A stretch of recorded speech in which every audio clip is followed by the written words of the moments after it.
Good morning दोस्तों। मैं आपका दोस्त बीएल आपके अपने YouTube channel all in one with B L पर आपका स्वागत करता हूं। दोस्तों, हम पढ़ रहे हैं भारतीय राज्य व्यवस्था और भारतीय राज्य व्यवस्था में जो हमारा टॉपिक था वो था भारतीय संविधान। और भारतीय संविधान का जो टॉपिक हमने कल पढ़ा था वो था नागरिकता का भाग 1। और आज का जो हमारा टॉपिक है वो है भारतीय नागरिकता का भाग 2। तो बने रहिए मेरे साथ और शुरू करते हैं हमारी आज की क्लास। भारतीय राज्य व्यवस्था में भारतीय नागरिकता का भाग 1 हमने कल पढ़ा था, आज भाग 2। तो देखते हैं नागरिकता में भारतीय नागरिकता की समाप्ति। नागरिकता की समाप्ति कैसे हो सकती है? जो कोई भारत का नागरिकता ले रखी है किसी ने और वो समाप्त कैसे की जा सकती है?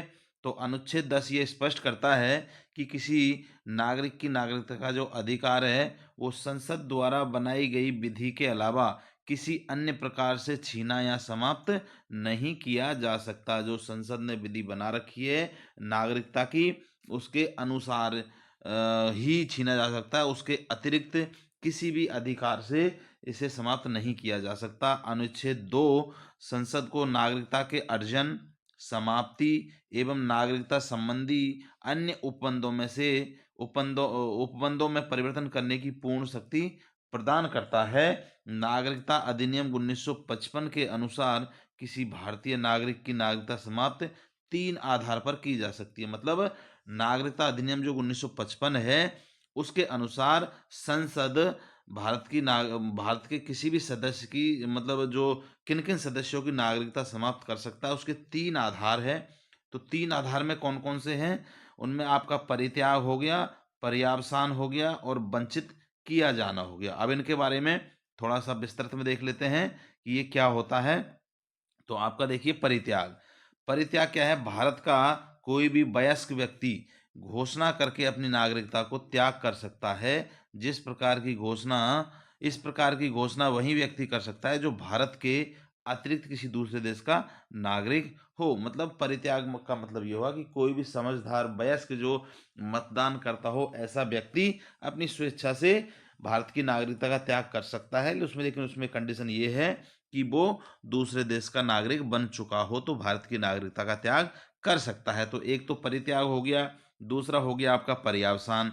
तो पर्यावसान का है भारत का वह नागरिक जिसने देशीयकरण अथवा रजिस्ट्रीकरण द्वारा अपनी इच्छा से भारत की नागरिकता स्वीकार की है तथा वर्तमान में वह स्वेच्छा से किसी दूसरे देश की नागरिकता ग्रहण कर लेता है। मतलब किसी व्यक्ति ने देशीकरण के आधार पर या राष्ट्रीयकरण के आधार पर नागरिकता पहले भारत की ली थी और अब वो दूसरे देश में मतलब नागरिक बन गया है तो वो भी अपनी नागरिकता को स्वेच्छा से नागरिकता समाप्त कर सकता है। अब तीसरा जो है वो है वंचित किया जाना। वंचित ऐसा भारतीय नागरिक जो पंजीकरण के दौरान भारत का नागरिक बना है उसे केंद्र सरकार के आदेश द्वारा नागरिकता से वंचित किया जा सकता है। मतलब जो मतलब रजिस्ट्रेशन पर या फिर देशीकरण के आधार पर भारत की नागरिकता ग्रहण जिसने की है उसको भारतीय संसद क्या है या केंद्र सरकार उसकी नागरिकता को रद्द कर सकती है, बशर्ते कुछ उसमें उस तरह की कमियां मिलनी चाहिए। तो वो आगे देखेंगे कौन कौन सी कमियां होनी चाहिए, तब मतलब सरकार उसकी नागरिकता समाप्त कर देती है।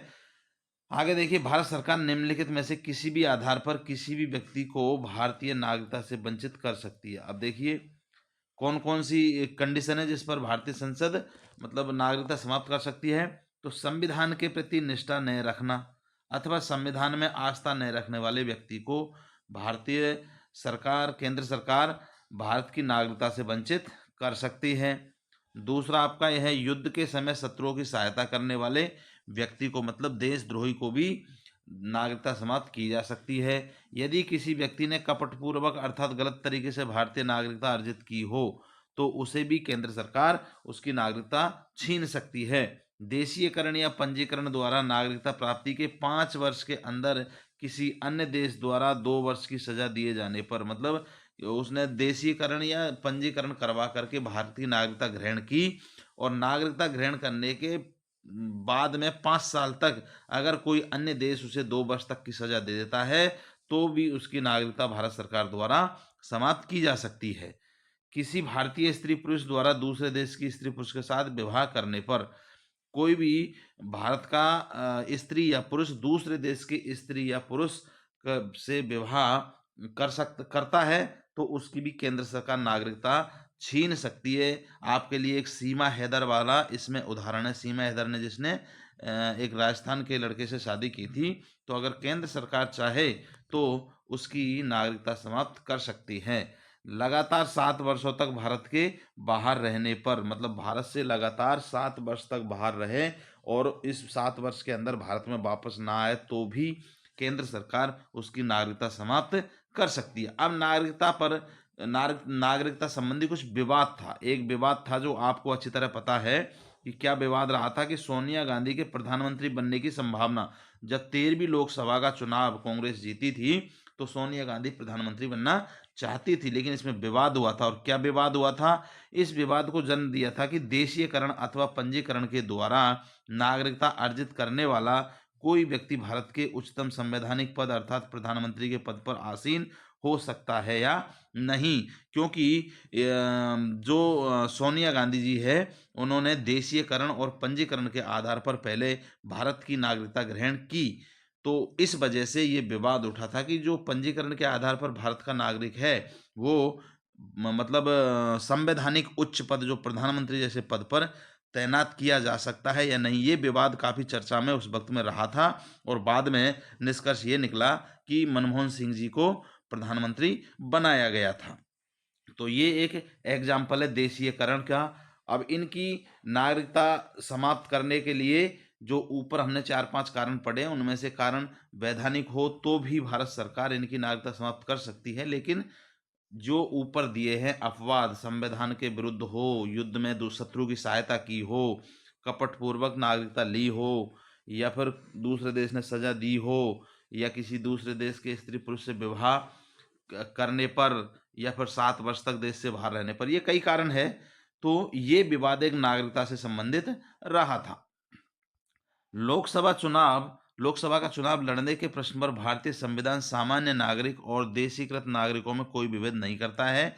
कोई भी लोकसभा सदस्य संवैधानिक रूप से प्रधानमंत्री बन सकता है यदि उसे लोकसभा में आवश्यक समर्थन प्राप्त हो। तो लोकसभा जो चुनाव है वो कोई भी लड़ सकता है और सामान्य जो नागरिक है और देशीकृत देश के जो नागरिक है उनमें कोई विभेद नहीं है। कोई भी लोकसभा में संवैधानिक पद प्रधानमंत्री पद पर बैठ सकता है, लेकिन उसे आवश्यक बहुमत प्राप्त होना चाहिए जितने की जरूरत है, 2/3 बहुमत।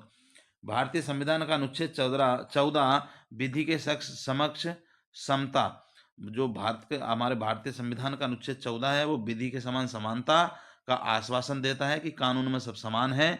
और अनुच्छेद 16 सरकारी नियोजन तथा नियुक्तियों के अवसर की समता प्रदान करता है। तो नियुक्तियों की समता प्रदान करता है अनुच्छेद 16 तथा किसी भी विभेद का प्रतिषेध करता है। अतः भारतीय संविधान का कोई भी उपबंध किसी देशीयकृत नागरिक को प्रधानमंत्री बनने से नहीं रोक सकता। मतलब भारत का कोई भी सदस्य जो चुनाव जीता हो और वह उसको बहुमत प्राप्त है तो वो प्रधानमंत्री बन सकता है। संविधान में ऐसा कोई उल्लेख नहीं है कि मतलब कोई निश्चित आदमी ही प्रधानमंत्री के पद पर आसीन होगा। उल्लेखनीय है कि अमेरिकी संविधान अपने देशीयकृत नागरिकों को केवल सीनेट का सदस्य भारत की राज्यसभा के समकक्ष का अधिकार देता है एवं अमेरिका में जन्म व्यक्ति ही राष्ट्रपति के पद पर बैठ सकता है। देखिए जो अमेरिका में है, अमेरिका में क्या है कि जो अमेरिका के अंदर जो सदस्य जन्मा है वहीं राष्ट्रपति के पद पर बैठ सकता है। ऐसे सदस्य जो देशीयकृत या पंजीकरण के आधार पर नागरिकता जिसने ग्रहण की है उसे वो सिर्फ इलेक्शन लड़ने का अधिकार देते हैं, जिसे वो बोलते हैं सीनेट। तो सीनेट क्या होता है, हमारे जो राज्यसभा सदस्य होते हैं वो उनके इक्वल एक पद होता है सीनेट, तो वहां तक वो चुनाव लड़ सकते हैं जैसे हमारे यहाँ सांसद लड़ते हैं। लेकिन जो राष्ट्रपति का सर्वश्रेष्ठ पद है अमेरिका के अंदर उसमें इस देशीकृत नागरिकों को मतलब उन पद पर तैनात नहीं किया जा सकता, जबकि भारत के संविधान में ऐसा कोई प्रावधान नहीं है। वहां पर भारतीय संविधान सबको समानता का अधिकार देता है और यहाँ पर प्रधानमंत्री के पद पर तैनात हो सकता है बशर्ते उसे संसद में जितने बहुमत की आवश्यकता है 2/3 बहुमत उतना मिलना चाहिए। विदेशी निवासियों के लिए भारतीय नागरिकता, विदेशों में जो निवास कर रहे हैं भारतीय नागरिक, उनके लिए क्या प्रावधान है? तो भारतीय डायस्पोरा, डायस्पोरा होता है एक विशेष क्षेत्र में रहने वाले लोग। तो भारतीय डायस्पोरा के व्यापक अध्ययन तथा उनके साथ रचनात्मक संबंध बनाने के उपाय पर अनुशंसा देने के लिए भारत सरकार ने 2000 में एल.एम. संघवी की अध्यक्षता में एक समिति का गठन किया। समिति ने अपनी रिपोर्ट में सन 2000 में कुछ देशों के निवास करने वाले भारतीय मूल के नागरिकों को दोहरी नागरिकता प्रदान करने की सिफारिश की थी। तो दो जो भारतीय डायस्पोरा के मतलब डायस्पोरा जो विशेष क्षेत्रों में रहने वाले लोग हैं, उनके लिए सन 2000 में भारतीय सरकार ने एल.एम. सिंघवी की अध्यक्षता में एक समिति गठित की थी और इस समिति ने 2000 में ये रिपोर्ट दी कि कुछ विशेष क्षेत्रों में जो नागरिक रहते हैं उन्हें दोहरी नागरिकता होनी चाहिए, मतलब भारत की नागरिकता भी होनी चाहिए और जिन विशेष क्षेत्रों में रह रहे हैं वहाँ की नागरिकता भी उनके पास में होनी चाहिए। नागरिकता संशोधन अधिनियम 2003 के माध्यम से भारत सरकार ने नागरिकता अधिनियम 1955 में संशोधन करते हुए 16 देश, जिनमें पाकिस्तान और बांग्लादेश को छोड़कर PIO person of Indian origin के लिए विदेशी भारतीय नागरिकता का प्रावधान किया। मतलब ऐसे 16 देश है जिनमें मतलब इस तरह की दोहरी नागरिकता का कुछ प्रावधान किया है, लेकिन उसमें पाकिस्तान और बांग्लादेश में रहने वाले भारतीय मूल के नागरिकों के लिए ऐसा नहीं है जो विदेशों के अंदर रह रहे हैं। भारतीय मूल के विदेश में रहने वाले व्यक्तियों को भारत सरकार द्वारा नागरिकता से अलग दर्जा प्रदान करने का प्रावधान किया। मतलब जब एल.एम. सिंघवी की समिति ने मतलब इस मुद्दे को रखा कि इनको दोहरी नागरिकता दी जाए, तो भारतीय सरकार ने क्या है, दोहरी नागरिकता का पूर्ण प्रावधान तो नहीं किया, लेकिन कुछ विशेष अधिकार, विशेष दर्जा इनको मतलब प्रदान किया कि विशेष दर्जा दिया गया इनको। अब वो विशेष दर्जा में क्या-क्या पॉइंट थे? देखिए, तो भारतीय जो विदेशों में बसे हुए लोग हैं, भारत के मूल के हैं, वो उनकी श्रेणियाँ बाँट दी। तो कौन-कौन सी श्रेणियाँ बाँटी थी कि जो जो मतलब भारत के लोग और विदेशों में रह रहे हैं। अनिवासी भारतीय, अनिवासी भारतीय होता है नॉन रेजिडेंट इंडियन, जो एनआरआई जिनको कहते हैं। दूसरा भारतीय मूल के व्यक्ति, person of Indian origin, PIO जिन्हें कहते हैं। और भारत के सीमा पारिक नागरिक जिन्हें overseas citizen of India OCI कहते हैं। अब इनको कैटेगराइजेशन किया, तो कैटेगराइजेशन कैसे-कैसे किया? तो देखते हैं इनके बारे में थोड़ा-सा। अविनाशी नागरिक के बारे, भारतीय अविनाशी भारतीय जो बंदे हैं, उनके बारे में देख लेते हैं। नॉन रेजिडेंट इंडियन एनआरआई जिनको हम बोलते हैं, उनके बारे में देखते हैं। ऐसे भारतीय नागरिक जो नौकरी अथवा व्यवसाय के उद्देश्य से वर्ष में 182 दिन अथवा उससे अधिक समय अवधि तक विदेश में रहते हैं तथा भारतीय पासपोर्ट धारण करते हैं, अनिवासी भारतीय कहलाते हैं। ऐसे मतलब एनआरआई वो कहलाते हैं जो 182 दिन से मतलब लगभग 6 महीने से अधिक विदेशों में रह रहे हैं, उनके पास पासपोर्ट है, तो वो उनको एनआरआई अनिवासी भारतीय कहते हैं। संयुक्त राष्ट्र संघ यूएनओ और अन्य किसी नियुक्तियों पर भारत सरकार द्वारा भेजे जाने वाले व्यक्तियों को भी अनिवासी भारतीयों का दर्जा दिया जाता है। मतलब भारत सरकार ने किसी पद पर वहाँ तैनात किया है या वहाँ पर किसी व्यवसाय के लिए कोई व्यक्ति गया है यूएनओ या अन्य किसी जगह पर, तो वहाँ पर भी उन लोगों को भी एनआरआई कहा जाता है। अनिवासी भारतीयों द्वारा लंबे समय से मांग की जा रही थी कि उन्हें भी भारत में आम चुनाव में मतदान का अधिकार हो। मतलब जो एनआरआई है, उन्होंने वो मांग उठा रहे थे लंबे समय से कि हमें भी चुनाव में वोट देने का अधिकार होना चाहिए। भारत सरकार द्वारा वर्ष 2011 में एक अधिसूचना जारी करके अनिवासी भारतीयों को भारत में मतदान के रूप में पंजीकरण कराने हेतु सुविधा प्रदान कर दी गई थी। मतलब इनको भाई इनको बता गवर्नमेंट ने एक सुविधा दे दी थी कि आप अपना पंजीकरण करवाइए और आप वोट दे सकते हैं। फॉर्म 6A के माध्यम से विदेश में रहने वाले सक्षम मतदाता आवेदन करके मतदाता सूची में अपना नाम सम्मिलित करवा सकते हैं। मतलब 6A के नाम से एक फॉर्म निकाला कि इसको फिल कीजिए और आप रजिस्ट्रेशन करवाइए और जो वोटर लिस्ट है उसमें अपना नाम ऐड करवाइए। अब भारतीय मूल के व्यक्ति, दूसरा कौन सा है? भारतीय मूल के व्यक्ति जो पर्सन ऑफ इंडियन ओरिजिन जिन्हें पीआईओ कहते हैं, उनका क्या कैटेगराइजेशन था? वे लोग जो स्वयं अथवा उनके पूर्वज कभी भारत में भारत के नागरिक थे, लेकिन वर्तमान में अब यह लोग किसी दूसरे देश के नागरिक हैं। ऐसे लोग जिनके वंशज मतलब पापा मम्मी दादा दादी नाना नानी इस तरह के जो भारत में रहे हो, लेकिन अब ये बंदे दूसरे भारत के देश के नागरिक हैं, तो उन बंदों को भारतीय मूल के व्यक्ति कहा जाता है।